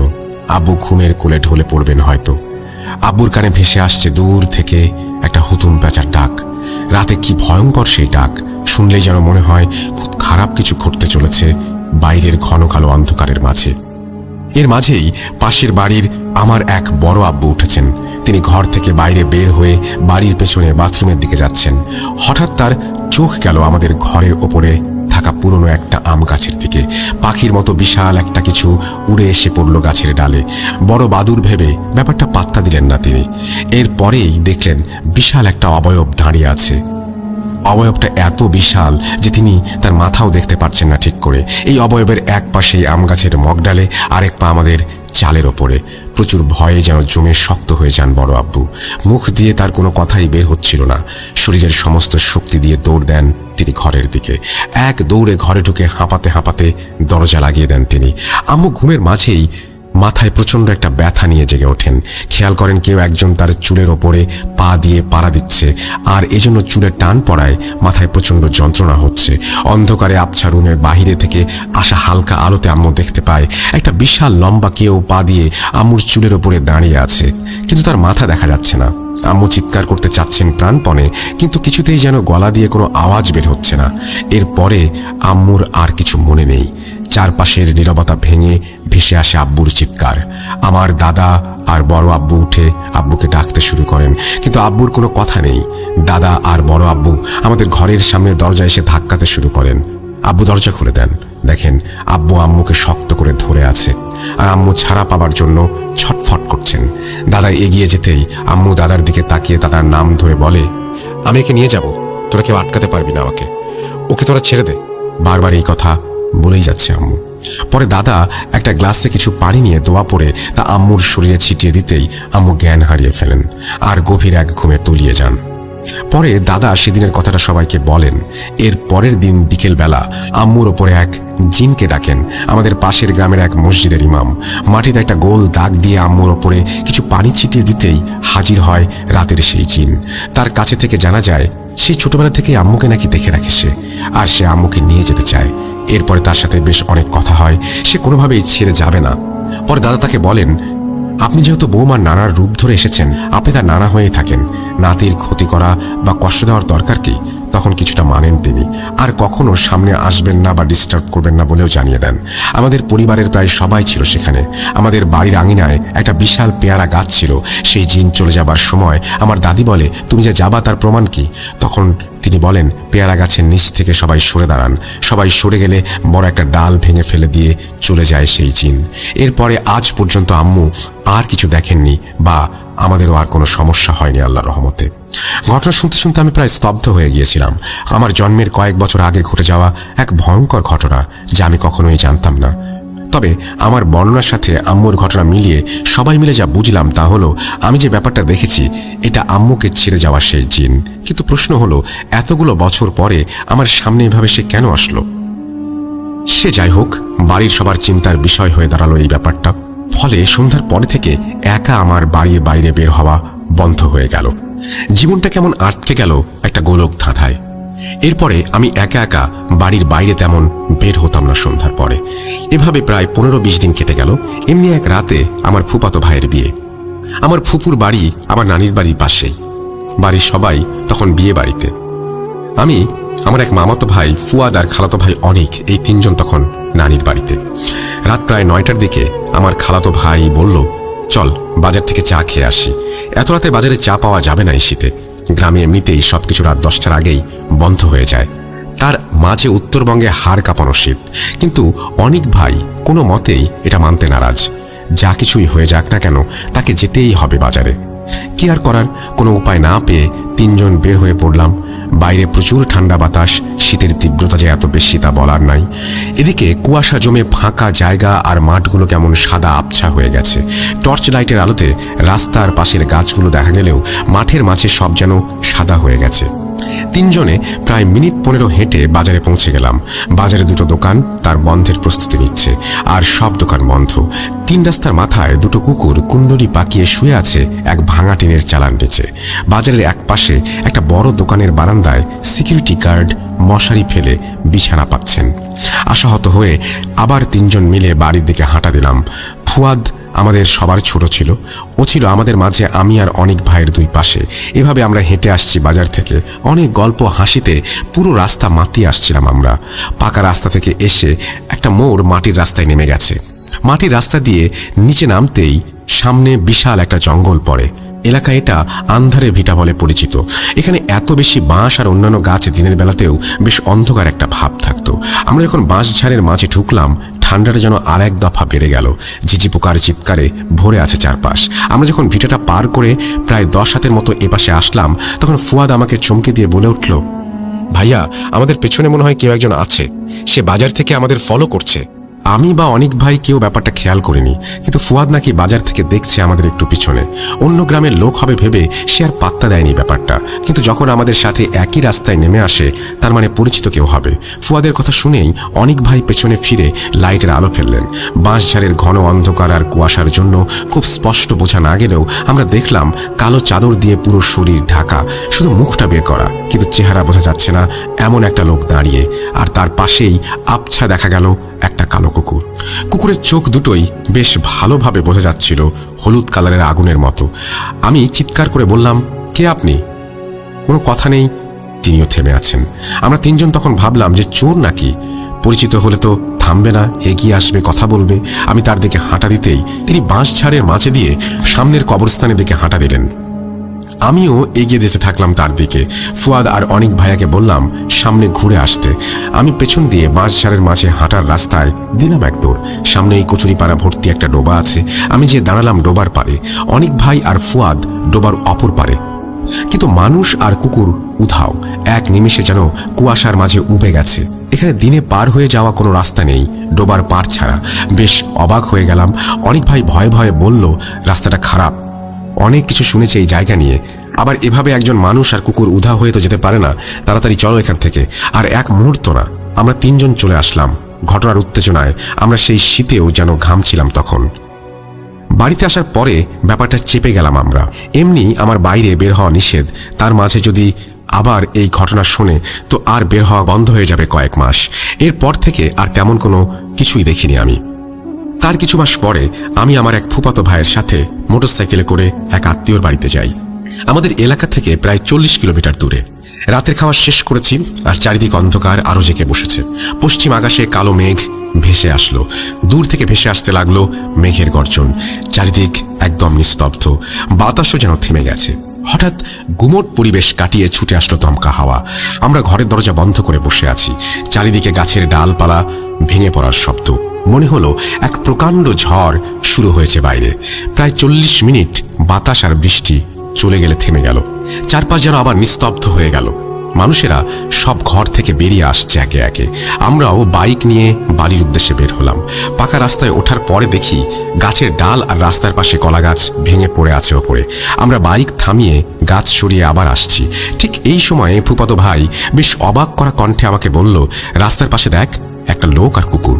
আমি তো তাকিয়ে অবাক, এই লোক এখানে আসলো কি করে? আমি কিছু বলার আগেই ফুফাতো ভাই বলল, দেখ, এই লোককে আমরা এখানে পার করে আসলাম, একটু পরে তাকা। তার প্রায় 3 মিনিট পরে দেখি আবার রাস্তার পাশে সেই লোক হাঁটছে কুকুর নিয়ে। এবার বেশ ভয় পেয়ে গেলাম আমি ব্যাপারটাতে। আমি ফুফাতো ভাইকে বললাম, রাতের অন্ধকারে অচেনা রাস্তা আর ঝড় হয়েছে, এই জন্য কি আমরা ভুলে বারবার একই রাস্তায় চলে এসেছি নাকি? ভাই বলল, ভালো করে করে দেখ, আমরা এক জায়গায় আসছি না, আমরা ঠিক পথেই যাচ্ছি। দেখলাম চারপাশে গাছ, বাড়ি, মাঠ, পুকুর সবই আলাদা লাগছে, কিন্তু রাস্তার পাশে সেই কুকুর আর লোকটা যেন কোনো পরিবর্তন নেই। তারা হেঁটেই চলেছে নিজের মতো করে রাস্তার এক পাশ দিয়ে। এভাবে প্রায় 10 কিলোমিটার রাস্তা হবে। আমরা দুজন একই ব্যাপার দেখতে দেখতে আসলাম। এভাবে কেটে গেল আরও কিছুদিন। আমার নানির বাড়িতে আমি ঘুরতে গেছি। নানি তখন গ্রামের 5 জন মহিলাকে কোরআন পড়ানো শেখান। তাদের কোরআনের অক্ষর চেনানোর জন্য পাতলা কায়দা বই পাওয়া যায় বাজারে, সেটা আমাকে আনতে বলেন। নানি আমাকে টাকা দিয়ে বাজার থেকে 5টা বই আনতে বলেন। আমি প্রথম দিন ভুলে যাই। এর পরের দিন যখন আবার বাজার থেকে ফিরি তখনও ভুলে যাই, আনিনি। রাতে আর কারো মনে থাকার কথা নেই বইয়ের কথা। আমি খাওয়া দাওয়া শেষ করে পড়ছি। সকালে ঘুম ভাঙলো আম্মুর ডাকে। খাটের পাশে একটা ছোট টেবিলের ওপরে 10টি কায়দা বই। আম্মু হাত দিয়ে আমাকে ডেকে বলছে, অবশেষে আনলি? আমি লাফ দিয়ে ঘুম থেকে উঠে বই হাতে নিয়ে দেখলাম একদম নতুন বই বলে মনে হচ্ছে, খোলাও হয়নি একবারও। আমি কিছু না বলে প্যান্টের পকেটে হাত দিয়ে দেখলাম টাকাটা তেমনই আছে। আমি তো বই কিনিনি। এর কিছুদিন পরে আমার রুমে এক রাতে আমি শুয়ে আছি। হঠাৎ একটু ঘুম ঘুম ভাব চলে আসছে আমার মাঝে। আমি ডান পাশ হয়ে শুয়েছিলাম, ঘুরে বাম পাশ হব, হঠাৎ মনে হলো আমার বিছানার ওপরে কেউ বসে আছে আর তার কোলের ওপরে আমার হাতটা পড়লো। আমি লাফ দিয়ে উঠলাম। সাথে সাথে দেখি কিচ্ছু নেই, কিন্তু একটা সুন্দর গন্ধে ভরে গেছে আমার রুম। এমন সুন্দর গন্ধ আমি আগে কোনোদিন পাইনি। গ্রামে আমার রুমের সামনে একটা ছোট মসজিদ আছে। সেখানে শুধু ওয়াক্তের নামাজগুলো পড়ানো হয়, আর শুক্রবারে নামাজ পড়া হয় আমাদের জামে মসজিদে গিয়ে। জামে মসজিদ একটু দূরে হওয়ায় বাড়ির সবার নামাজের জন্য ছোট্ট একটা মসজিদ করা হয় আমাদের উঠোনে। মসজিদের দেয়াল কোমর পর্যন্ত উঁচু আর ওপরে চাল দেয়া, মাঝের জায়গাটা ফাঁকা। মসজিদের সামনে দিয়ে রাস্তাটা 2 মিনিট হাঁটার পথে আমাদের কবরস্থান। রাতে কেউ ওদিকটায় যায় না। এমনি এক রাতে আমি বাজার থেকে এসে এশার নামাজ আদায় করছি, তখন আমি অনুভব করলাম রাস্তা দিয়ে কেউ হেঁটে গেল কবরস্থানের দিকে। আমি ছাড়া আর কেউ ছিল না তখন নামাজে। আমি যখন বেতের নামাজ শুরু করেছি হঠাৎ মনে হলো মসজিদে কেউ ঢুকছে। আমি যখন সালাম ফিরাচ্ছি তখন ডান পাশে তাকাতেই আবছা পিছনে দেখলাম কেউ বসে আছে। সালাম ফিরানো শেষ করে পেছনে তাকাতেই দেখি কেউ নেই। এই ব্যাপারগুলো যখন আমার সাথে ঘটা শুরু করে আমি তখন এক পরিচিত হুজুরের কাছে গেলাম এই ব্যাপারগুলো জানানোর জন্য। কেন এত অদ্ভুত ঘটনা ঘটছে আমার সাথে, আর সেই কালো চাদরে মোড়ানো লোকটিকে? আমি শুক্রবারে জুম্মার নামাজ পড়তে গেলাম তিনি যে মসজিদে ইমামতি করেন সেখানে। নামাজ শেষ করে আমি সবকিছুই বললাম ওনাকে। তিনি আমাকে বললেন 3 দিন পরে আসর নামাজের পরে দেখা করতে। আমি 3 দিন পরে গেলাম। তিনি আমাকে বললেন, প্রথমত তুমি যে লাশ দেখেছো সেটা তোমার আম্মুর ওপরে প্রভাব বিস্তার করা সেই জিন ছিল। সে কোনো কারণে হয়তো তোমার ক্ষতি করতে চাচ্ছে বা সেদিন চেয়েছিল। আমি বললাম, তাহলে এত বছর পরে কেন? তিনি বললেন, এই ব্যাপারটা আমিও জানি না। এতগুলো বছর কেটে গেল, কোনো সমস্যা নেই, হঠাৎ তোমার সামনে কেন? আমি বললাম, আর যে লোকটাকে আমি দেখি কুকুরসহ? হুজুর আবার বললেন, শোনো, এখন তুমি যে লোকটাকে দেখো তার ব্যাপারে কিছু আমি জানি আর সেটাই তোমাকে বলি, কিন্তু তুমি যে ব্যাপারটা শুনতে চাও বা ভয় পাবে না তো? আমি বললাম, না ভাই, আপনি বলেন, আমি জানতে চাই। তিনি আবার বলা শুরু করলেন, তুমি হয়তো জানো না তোমার দাদার সাথে কিছু ভালো জিনের পরিচয় ছিল। সেই জিনের মাঝে ইনি একজন। এত ভালো বন্ধু থাকার কারণে তোমার দাদা মারা যাওয়ার পরেও তিনি তোমাদের বাড়িতে আসেন, আর এভাবেই তিনি জানতে পেরেছিলেন তোমাকে একটা খারাপ জিন ক্ষতি করার চেষ্টা করছিল। তাই তিনি রাতের বেলায় তোমার আশেপাশে থাকেন। তবে এখন থেকে প্রায় রাতেই হয়তো দেখবে তাকে। ভয় পাবে না, আর মনে রাখবে নিজে থেকে ওনার দিকে যাবেও না বা কোনো কথাও বলবে না। একটা নির্দিষ্ট দূরত্ব নিয়ে হয়তো থাকবে তোমার সাথে, আর এটা তোমার বংশানুক্রমেও হয়তো চলতে পারে। আর তিনি হয়তো কোনোদিন তোমার সাথে কথাও বলতে পারে, কিন্তু এটা আমি জোর দিয়ে বলতে পারছি না যে কথা বলবেই কিনা, বা বললেও সেটা কবে। কথা শেষ করে আমি বাড়ি ফিরে আসি। বাড়ি এসে আব্বুর আর বড় আব্বুর কাছে জানতে চাই দাদার সাথে থাকা জিনের ব্যাপারে। তারাও আমাকে জানায় যে এমন পরিচিত জিন ছিল দাদার সাথে, আর আমাদের আশেপাশের বাড়ির অনেকেই জানে, আর ব্যাপারটাও তারা দেখছিল। এভাবে প্রায় অনেক দিন আমি দেখি এই লোকটাকে। আমার সাথে থাকা কিছু বন্ধুও তাকে দেখেছে রাতে আমার সাথে বাজার থেকে আসার সময়। গত বছর আমি গ্রামের বাড়িতে গিয়েছিলাম। একদিন বিকেলবেলা বাজারে যাই বন্ধুদের সাথে আড্ডা দিতে। আড্ডা শেষ করে যখন বাড়ির দিকে রওনা দেব তখন প্রায় রাত 10টা। আকাশে সেদিন রাতে একটা তারাও দেখা যাচ্ছে না, ঘন কালো মেঘে ঢেকে আছে চারপাশ। আমি যখন বাজার থেকে বের হয়ে শ্মশান ঘাটের সেই রাস্তায় উঠলাম তখন চারপাশে কেউ নেই। মনে মনে ভাবছি, আজ বাড়িতে যেতে পারলে হয়। আকাশের যা অবস্থা কখন যে বৃষ্টি শুরু হবে। আমি মোবাইলের ফ্ল্যাশ লাইট জ্বালিয়ে রাস্তা দিয়ে হাঁটছিলাম। হঠাৎ শুরু হলো বিদ্যুৎ চমকানো। বিদ্যুতের আলোয় এক মুহূর্তের জন্য আলোকিত হয়ে উঠল চারপাশ। কয়েক সেকেন্ডের সেই আলোতে দেখলাম সামনে একটু দূরেই রাস্তার পাশে সেই শ্মশানের বটগাছ, আর তার নিচেই চারপাশে খোলা ছাদ দেওয়া একটা বিল্ডিং। লাশ পোড়াতে এসে বৃষ্টি হলে এই ঘরে লাশ আর কাঠ রাখা হয়। আমি যখন প্রায় শ্মশানের কাছে তখন একটা ঠান্ডা বাতাস এসে লাগলো মুখে। পেছন থেকে একটা শোঁ শোঁ শব্দ ভেসে আসলো কানে। বুঝতে আর বাকি নেই বৃষ্টি আসছে। আমি এক দৌড় দিয়ে রাস্তা থেকে নেমে সেই ঘরের মাঝে যেতে যেতেই কিছুটা ভিজে গেলাম। চারপাশে ঘন অন্ধকার। একটু পরেই যেন চারপাশ আলোকিত হয়ে যাচ্ছে বিদ্যুতের ঝলকানিতে। বাইরে তখন বাতাসের শোঁ শোঁ শব্দ। বাতাসের তোড়ে পা ভিজে যাচ্ছে বৃষ্টির ছিটায়। আমি গাছের দিকে একটু সরতেই পাশে দেখি ঘরের অপর মাথায় সেই কালো চাদরে মোড়ানো লোকটা দাঁড়িয়ে আছে। আজ এত কাছে, তবুও চেহারা স্পষ্ট বুঝতে পারছি না আমি। তার পাশেই বিশাল দেহি সেই কালো কুকুর। কুকুরের চোখ দুটো যেন অগ্নিশিখা। কারো মুখে কোনো কথাই নেই। চারপাশের তুমুল বৃষ্টি আর বাতাসের মাঝে এভাবে একসাথে দাঁড়িয়ে মনে পড়ছিল হুজুরের সেই কথাগুলো। ভয়ের চেয়ে নিজের মাঝে যেন তখন সাহস পাচ্ছিলাম বেশি। নিশ্চুপভাবে কেটে গেল আরও 30 মিনিট। বৃষ্টির তোর অনেকটাই কমে এসেছে। আমি সরে এসেছি এক পাশে। হঠাৎ দেখি কুকুরটা বটগাছের দিকে তাকিয়ে গড়গড় শব্দ করছে। লোকটির হাবভাবে যেন বুঝতে পারলাম চলে যেতে বলছে এখন। সেই ঘর থেকে যখন বাইরে বের হলাম তখন বৃষ্টি খুব অল্প। এই বৃষ্টিতে বাড়ি যেতে যেতে হয়তো একটু ভিজবো, কিন্তু এখানে আর থাকা যাবে না। আমি যাচ্ছিলাম আর পেছনে তাকিয়ে দেখছিলাম লোকটি আর কুকুরটি নেই। আমি জোরে হাঁটা দিলাম বাড়ির পথে। এখনো বাড়িতে গেলে গভীর রাতে একা কোথাও থেকে ফিরলে আমি মাঝে মাঝে লোকটিকে দেখি। কোনোদিন কি কথা হবে তার সাথে? কি বা বলতে পারে লোকটি আমাকে? সেদিন রাতে কুকুরটি গাছের দিকে তাকিয়ে কি দেখছিল, সব রহস্য অজানা আমার কাছে। হয়তো একদিন সব প্রশ্নের উত্তর পাবো, কিন্তু তা কবে? অপেক্ষায় আছি সেদিনের। এই ছিল তানভীর তুষারের ঘটনা। অনেক চমৎকার একটা ঘটনা, এবং লেখা তো তানভীর তুষারের বেস্ট, আপনারা সবাই জানেন। এত সুন্দর করে লিখতে খুব কম মানুষই পারে। তানভীর তুষারকে আমাদের আল্লাহ তাআলা সেই ক্ষমতা দিয়েছেন লেখার, এবং সেই ক্ষমতা নিয়ে তানভীর তুষার আরো সামনের দিকে এগিয়ে যাক, সেই প্রার্থনাই করি আল্লাহ তাআলার কাছে। এবং আমি আশা করবো যে আপনাদের এই ঘটনাটি ভালো লেগেছে। যদি ঘটনাটি ভালো লাগে অবশ্যই আমাদের জানাবেন। এবং এই ঘটনাটি তানভীর তুষার পাঠিয়েছেন এই শুক্রবারের জন্য, কারণ 14 তারিখ অর্থাৎ মাত্র 4 দিন পরেই কিন্তু আমাদের বর্ষপূর্তি, অর্থাৎ আমাদের প্রতিষ্ঠাবার্ষিকী বলতে পারেন বা আমাদের জন্মদিন বলতে পারেন, যেটাই বলেন না কেন, সেটারই সেলিব্রেশন অনুযায়ী। এবং আমি আপনাদের কাছ থেকে ঘটনাও আহ্বান করেছিলাম সেই জন্যই যে আপনারা যেন এই সেলিব্রেশনের পার্ট হতে পারেন। তো আপনারা আপনাদের ঘটনা পাঠিয়ে দিন। আমাদের ইমেল অ্যাড্রেস হচ্ছে russell.bhuj.com@gmail.com। আপনার নাম, ঠিকানা এবং ফোন নাম্বার সহ আপনার জীবনে ঘটে যাওয়া বা আপনার জানা সেরা ঘটনা লিখে পাঠিয়ে দিন আমাদের কাছে। ঘটনার শুরুতে অবশ্যই উল্লেখ করুন যে ঘটনাটি আপনি স্টুডিওতে এসে শেয়ার করতে চান, নাকি আপনি চান আপনার ঘটনা আমরা পড়ে শোনাই। যারা দেশের বাইরে আছেন তারা সরাসরি অডিও ক্লিপ পাঠাতে পারেন বা লিখেও পাঠাতে পারেন। ঘটনাটা কমপ্লিটলি আপনাদের ব্যাপার, যে কীভাবে ঘটনা পাঠাবেন। আর আমি রাসেল পুরোটা সময় আপনাদের সাথে আছি আজকে, এবং সব সময় আছি আপনাদের সাথে।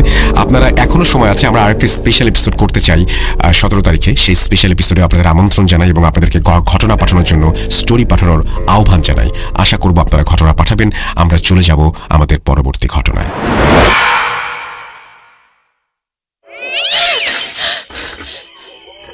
আজ আবার শুনতে পাচ্ছেন শব্দটা?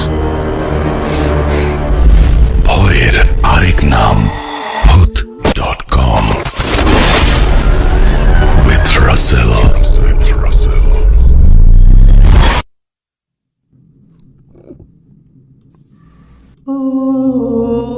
ইয়েস, ভয়ের আরেকটা ভূত.com। ঘড়িতে সময় রাত 1:49। আমরা আমাদের শেষ ঘটনাটা এখন আপনাদের শুনিয়ে ফেলবো। আশা করছি যে এই ঘটনাটা আপনাদের ভালো লাগবে। তো কথা না বাড়িয়ে আমরা আমাদের শেষ ঘটনায় যাচ্ছি। আজকের জন্য শেষ। শুনতে পাচ্ছেন শব্দটা? ভয়ের আরেক নাম ভূত.com with Russell.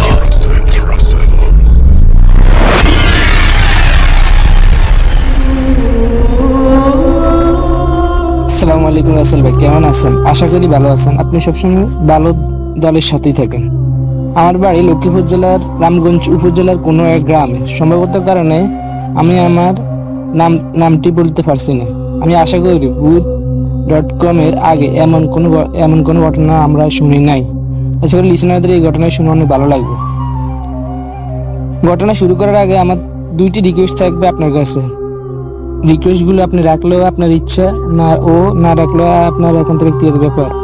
রিকোয়েস্ট নম্বর 1, আমরা 2013 সাল থেকে ভূত FM শুনি। তখন ভূত FM এর অনেক আলোচিত ব্যক্তিবর্গরা আসতো। জিবরান ভাই, ডক্টর আলী, বাবু ভাই, আপনান ভাই, আদনান ভাই। তাই আমার রিকোয়েস্ট থাকবে, অনেকদিন হয়ে গেল আপনি ডক্টর আলী ভাই এবং বাবু ভাইকে স্টুডিওতে আমন্ত্রণ জানাননি। আশা করি আপনার ভাইয়ের ঘটনাগুলো শুনতে অনেক ভালো লাগে। যখন সবাই একসাথে, ডক্টর আলী, বাবু ভাই, আপনার ভাই সবাই একসাথে যখন ঘটনাগুলো বলবে, তখন ঘটনাগুলো শুনতে অনেক ভালো লাগে এবং ভূত.com জমজমাট হয়। 2 নম্বর রিকোয়েস্টটি থাকবে, যদি এই ঘটনাটা সিলেক্টেড হয় তাহলে আপনার কাছে আমার একান্তই আবদার, ভূত.com যখন শুরু করেন তখন প্রথম 1 ঘন্টার মধ্যে ঘটনাটি শোনাতেন। আর আরেকটি কথা, ঘটনাটি যদি সিলেক্টেড হয় তাহলে আমার কাছে এরকম আরেকটি ঘটনা আছে। আশা করি এই ঘটনাটির মতো সেই ঘটনাটি লিসেনারদের শুনতে অনেক ভালো লাগবে। ঘটনাটা শুরু করা যাক। ঘটনাটি আমি কালেক্ট করেছি আমার বড় ভাইয়ের কাছ থেকে। বড় ভাইয়ের জীবনের সাথে ঘটে যাওয়া একটি ঘটনা। সময়টা ছিল 2014 সাল। বাংলায় ফাল্গুন মাস চলতে। আপনারা সবাই জানেন, চলো চলো চরমোনায় যাই, ফাল্গুন মাসে যেই কোনো 3 দিন মাহফিল হয়। তাই আমাদের বাড়িতে থাকে বাড়ির পাশে ছোট্ট একটা মসজিদ, বা আমরা গ্রামের ভাষায় কাছারি বলে থাকি। এই মসজিদ পাঞ্জাগানা মসজিদ না, এখানে প্রতিদিন 5 ওয়াক্ত নামাজ হয় না, কিন্তু মাঝে মাঝে আসর, মাগরিব, এশা এই 3 ওয়াক্ত নামাজ প্রায় সময় হয়। হ্যাঁ, আমাদের বাড়ির পাশে ছোট্ট একটা মসজিদের পাশে একটা হুজুর থাকে। হুজুরে আমাদের বাড়ির সাথে একটা মাদ্রাসায় চাকরি করে। উনি আরবি বিভাগের প্রভাষক। তখন আমার বড় ভাইকে ওই হুজুর বলেছে, তুমি তো বাড়িতে থাকো, ফ্রি আছো, কাজ নেই, চলো আমার সাথে আমরা চরমোনায় গিয়ে ঘুরে আসি। আমার বড় ভাইকে অনেক আকুতি বিনতি করে রাজি করে হুজুর। আমার বড় ভাই রাজি হয়। আমার বড় ভাইয়ের চুলগুলো ছিল অনেক বড়। উনি কোনো মাদ্রাসায় পড়েননি বা মাদ্রাসার ছাত্র ছিলেন না, সাধারণত স্কুল, বিশ্ববিদ্যালয় থেকে পড়ালেখা করেছেন। যাই হোক, বড় ভাই তিনি যখন চরমোনায় গিয়েছেন তখন সেখানে অনেক মানুষ হয়। তখন তিনি জায়গা পেয়েছেন মসজিদের ভিতরে। সাধারণত জায়গা পেতে অনেক কষ্ট হয়। আমাদের বাড়ির হুজুর ইসলামী আন্দোলন লক্ষ্মীপুর জেলার বর্তমানে সেক্রেটারি আছেন। তিনি সম্ভবত কারণে তার নামটা বলতে পারছি না। আমার বড় ভাই সারাদিন জার্নি করার পর ক্লান্ত হয়ে গেছেন। সাধারণত মসজিদের ভিতরে অনেক নিয়ম থাকে, কখন ঘুমাবে, কোন সময় খাবে, এখানে অনেক নিয়ম থাকে। তিনি তো হঠাৎ করে গিয়ে শুয়ে যেতে পারে না। তখন তিনি কি করেছেন, মসজিদের ভিতর থেকে বের হয়ে মসজিদের বাইরে ছাদে মিম্বারের এক কোনায় বসে বসে ঘুমাচ্ছিল। সাধারণত রাতে মসজিদের ছাদে ওঠার নিয়ম নেই। অনেকে জানেন, যারা চরমোনায় গিয়েছেন তারা জানেন এখানে অনেক নিয়ম কানুন থাকে। সাধারণত রাতে মসজিদের ছাদে ওঠার নিয়ম নেই, যা আমার বড় ভাই জানতেন না। অনেক সময় পীর সাহেবরা বলে থাকেন যারা মসজিদের ছাদে থাকেন তাদেরকে নেমে যেতে। যাই হোক, প্রথম দিন ছিল, তিনি ছাদে উঠে তার হালকা ঘুম ভাব আসছিল। বলতে গেলে তিনি প্রায় ঘুমিয়ে গেছেন, কিন্তু তার অনুভব হচ্ছে হঠাৎ করে গুঁড়ি গুঁড়ি বৃষ্টি পড়ছে। এমনকি বৃষ্টির তীব্রতা আস্তে আস্তে বেড়ে যাচ্ছে। তার চোখে কিন্তু ঘুম। তিনি অনুভব করলেন তার গায়ে 1 ফোঁটা বৃষ্টি পড়ল না। উপরে কিন্তু খোলা আকাশ, অন্ধকার ছিল। কিছুক্ষণ পর হঠাৎ করে তার ঘুম ভেঙে যায়। যাই হোক, তিনি আস্তে আস্তে মসজিদের ভিতর চলে যায়। এমনকি খাওয়া দাওয়া শেষ করার পর রাতে তিনি শুয়ে চিন্তা করলেন হালকা বৃষ্টি হলো, কিন্তু তার গায়ে 1 ফোঁটা পানি পড়লো না। তিনি এই কথা আর আমাদের বাড়ির হুজুরকে বললো না। পরের দিন দুপুরবেলা সবাই গোসল খাওয়া দাওয়া শেষ করলো। আমাদের হুজুর আমার বড় ভাইকে বলে, চল আমরা পীর সাহেবের সাথে সাক্ষাৎ করে আসি, তোকে সাক্ষাৎ করাই দিই। তারা পীর সাহেবের সাথে সাক্ষাৎ করলো। সম্ভবত কারণে পীর সাহেবের নাম বলছি না। তারা সাক্ষাৎ করার পর তারা হাঁটতে বের হলো। তিনি হুজুরের সাথে হাঁটতে হাঁটতে খেয়াল করলেন হঠাৎ করে বড় এক হুজুর আমাদের হুজুরের সাথে দেখা করলো। হুজুরের মুখে আধা পাকা দাড়ি, হাতে একটা লাঠি ছিল। এমনকি বড় হুজুরের 2 পাশে 2 জন ছাত্র ছিল। তখন আমাদের বাড়ির হুজুর আমার ভাইকে বলে, এই হুজুর অনেক বড় মুফতি, ইন্ডিয়া থেকে প্রতি বছর চরমোনায় মাহফিল শুনতে আসে। তুই তাদের সাথে মুসাফা কর। তখন আমার বড় ভাই মুসাফা করে। আমার বড় ভাই মুসাফা করার সময় ওই দুজন ছাত্র, বড় হুজুরের পাশে দুজন ছাত্র ছিল, তাদের হাতে জোর একটা চাপ দেন। তখন তিনি অনুভব করেন তাদের হাতগুলো এত নরম যেন বড় ভাইয়ের হাতে কোনো অনুভব হচ্ছে না। সাধারণত একজন ছাত্রের হাত এত নরম হয় না। যাই হোক, ওই হুজুর ছাত্রের সাথে চলে যায়। আমার বড় ভাই আমাদের বাইরের হুজুরে বলে, আপনি যখন হুজুরের সাথে মুসাফা করতে বলেছেন তখন পাশে দুজন ছাত্র ছিল, তারা হুজুরকে দুইজন দুই হাতে ধরে ধরে নিয়ে আসে। তখন আমি ওই দুইজন ছাত্রের সাথে মুসাফা করার সময় হাতে জোর একটা চাপ দিই, কিন্তু আমার হাতে যেন কোনো অনুভব হচ্ছে না। তাদের হাতগুলো এত নরম, তুলো, এমনকি আঠারা যুক্ত। তখন আমাদের হুজুর বলে, তুই মুসাফা করার সময় চাপ দিলি কেন? আমাদের হুজুর বলে, যাই হোক, কোনো সমস্যা নাই। আমাদের হুজুর জানতো যে এই দুজন ছাত্র কোনো সাধারণ ছাত্র ছিল না, এই দুজন ছাত্র ছিল একটা জিন। যাই হোক, তারা সরমনাই পীরের কাছে পড়ালেখা করার জন্য আসতো, তারা এখানে পড়ালেখা করতো। যাই হোক, আমাদের হুজুর আমার ভাইকে এই ব্যাপারে কিছু বলেনি। 3 দিন মাহফিল শেষ, তিনি এবং হুজুর সব বাড়ি চলে এসেছেন। ঠিক মাহফিল শেষ হবার 10 দিন পর রমজান মাস শুরু হলো। বলে রাখা ভালো, আমার ভাই রাতে ঘুমাতেন না, এটা তার অভ্যাস ছিল। যেহেতু রমজান মাস, তাই রমজান মাসে তিনি একেবারে সেহরি খেয়ে ঘুমাতেন। রমজান মাসে তিনি প্রায় রাত 2টা-3টা পরে ঘুমাতেন, একবারে সেহরি খেয়ে ঘুমাতেন। যেহেতু রমজান মাস চলেছে, তাই তিনি প্রতি রমজানে একবারে সবাইকে ডেকে ঘুম থেকে উঠাতেন, সেহরি খেয়ে একবারে ঘুমাতেন। তাই বলে রাখা ভালো, আমাদের বাড়ির যে হুজুর ছিল, রমজান মাস থাকার কারণে তার তারাবির নামাজ পড়াতে হবে। তিনি বাড়িতে চলে গেছেন। আমাদের ওখানে ছোট্ট মসজিদ, যেহেতু পাঞ্জিগানা না, মসজিদে 3-4 ওয়াক্ত নামাজ মাঝে মাঝে হয়, সবসময় হয় না। আমাদের গ্রামের ভাষায় আমরা কাছারি বলে থাকি মসজিদকে। হুজুর যেহেতু ছিল না, আমাদের তারাবির নামাজ পড়ানোর জন্য ওই হুজুরের বাগিনাকে আমাদের বাড়িতে 1 মাসের জন্য রেখে যান। উনি শুধু নামাজ পড়ান। তাই আমার ভাই সেহরি খাওয়ার আগে, যেহেতু তিনি ঘুমান না, তাই তিনি চিন্তা করলেন তিনি মসজিদে গিয়ে তাহাজ্জুদের নামাজ পড়বে। রমজানের প্রথম দিন তিনি পাঞ্জাবি পরে তাহাজ্জুদের নামাজ পড়ার জন্য মসজিদে যান। যেহেতু মসজিদের পাশে হুজুরের থাকার ব্যবস্থা আছে, ওখানে হুজুরের বাগিনা থাকে। তিনি পাঞ্জাবি পরে ওযু করে মসজিদে প্রবেশ করেন। তিনি যখন প্রথম রাকাত পড়েন, তখন তিনি মসজিদের বাইরে শুনতে পান ছোট ছোট বাচ্চারা কাঁদছে। বাচ্চাদের কান্নার আওয়াজ শুনেন। তিনি চিন্তা করেন রাত 2টা থেকে 2:10 বাজে, এই সময় বাচ্চা কান্নার কোথায় থেকে আসবে? বলে রাখা ভালো, মসজিদের পাশে কিন্তু কবরস্থান ছিল। চারিদিকে অন্ধকার, কোনো শব্দ নেই, চারিদিকে নীরবতা। রমজান মাস, সবাই ঘুমে। যেহেতু সেহরির সময় সবাইকে জেগে উঠাতে হবে, তাই এত রাতে কেউ এখানে আসবে না। বলে রাখা ভালো, মসজিদ থেকে প্রায় 150 মিটার দূরে সবার বাসা, মানে সবার ঘর। তিনি চিন্তা করেন এত রাতে বাচ্চার কান্না কোথা থেকে আসবে। তিনি নামাজ শেষ করলেন। তখন তিনি কিছু না ভেবে বাসায় চলে যান, সবাইকে সেহরির সময় জাগিয়ে দেন। পরের দিন তিনি আর তাহাজ্জুদের সময় মসজিদে আসলেন না। ঠিক 2 দিন পর আবার আমার ভাই একটা পাঞ্জাবি পরে গায়ে আতর মেখে তাহাজ্জুদের নামাজ পড়ার জন্য মসজিদে যান। তখন ঠিক 2টা থেকে 2:10 বাজে। চারিদিকে অন্ধকার, কোনো শব্দ নেই, সবাই ঘুমে মগ্ন হয়ে গেছে। তিনি মসজিদে গিয়ে প্রথমে লাইট জ্বালিয়ে দিলেন, নামাজ শুরু করলেন।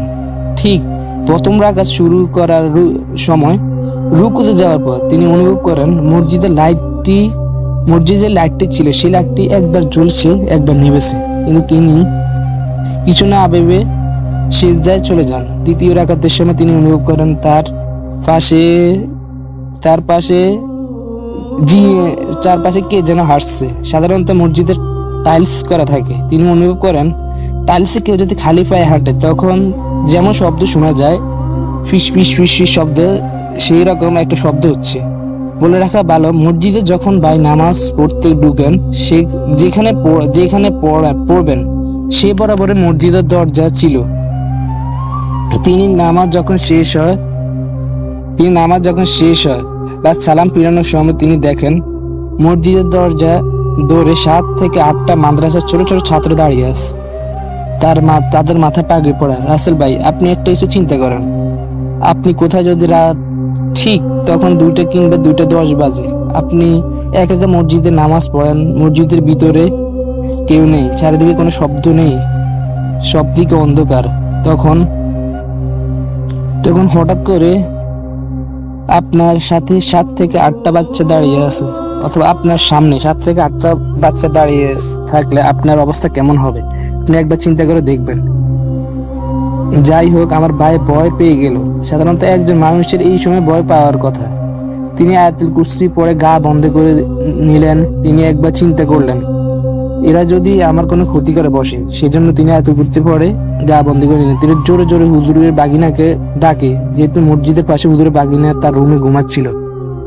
আমার ভাই জোরে জোরে বলে, দেলোয়ার ভাই উঠেন উঠেন, কিন্তু দেলোয়ার ভাই বলে চিৎকার দেওয়ার ভাই, কিন্তু তিনি শুনতে পায় না।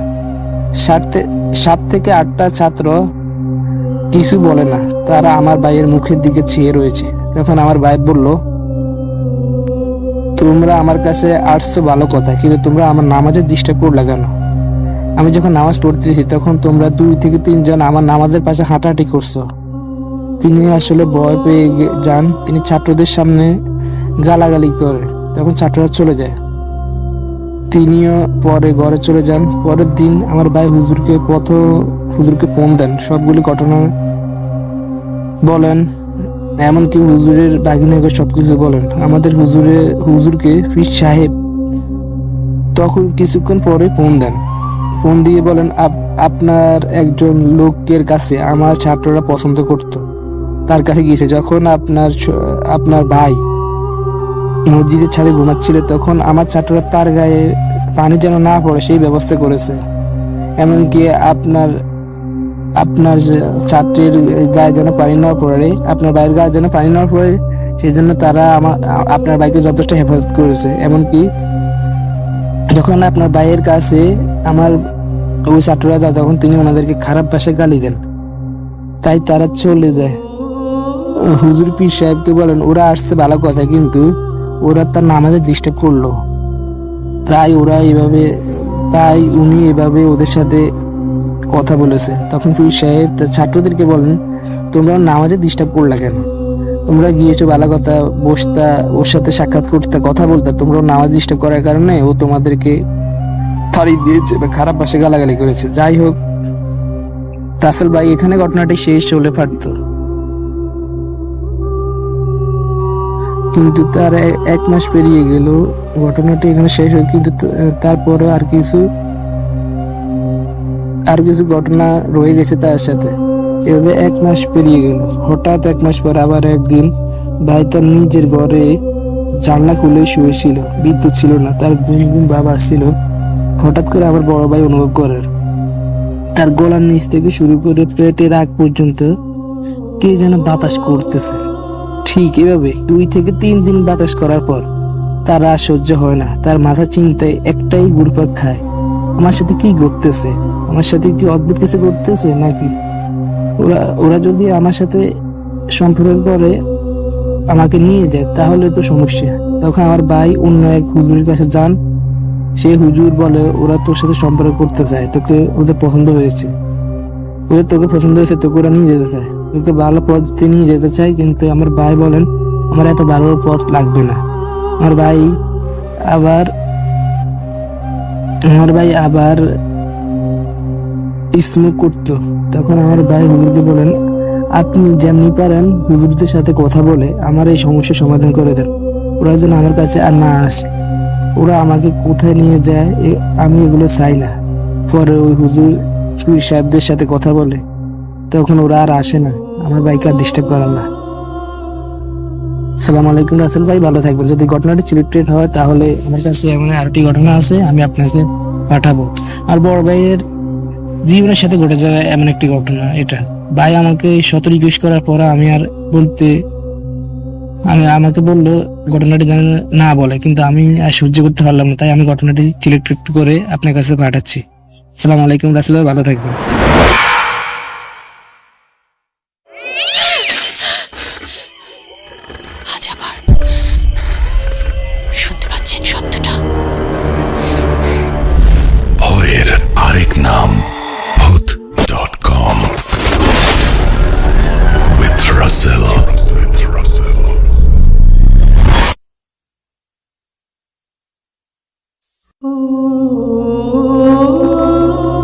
এই ছিল আমাদের আজকের আয়োজন। ঘুরতে সময় রাত 2:07। সামনে আমাদের বার্থডে। আপনারা আমাদের জন্য দোয়া করবেন এবং আমাদেরকে ঘটনা পাঠাবেন। আমাদের ইমেল অ্যাড্রেস হচ্ছে russell.booth.com@gmail.com। আমরা আজকের মতো এখানেই শেষ করছি। কথা হবে আবার আগামী শুক্রবারে। সেই পর্যন্ত সবাই ভালো থাকুন, সুস্থ থাকুন, মোস্ট ইম্পর্টেন্টলি ভূত.com-এর সাথে থাকুন। আল্লাহ হাফিজ।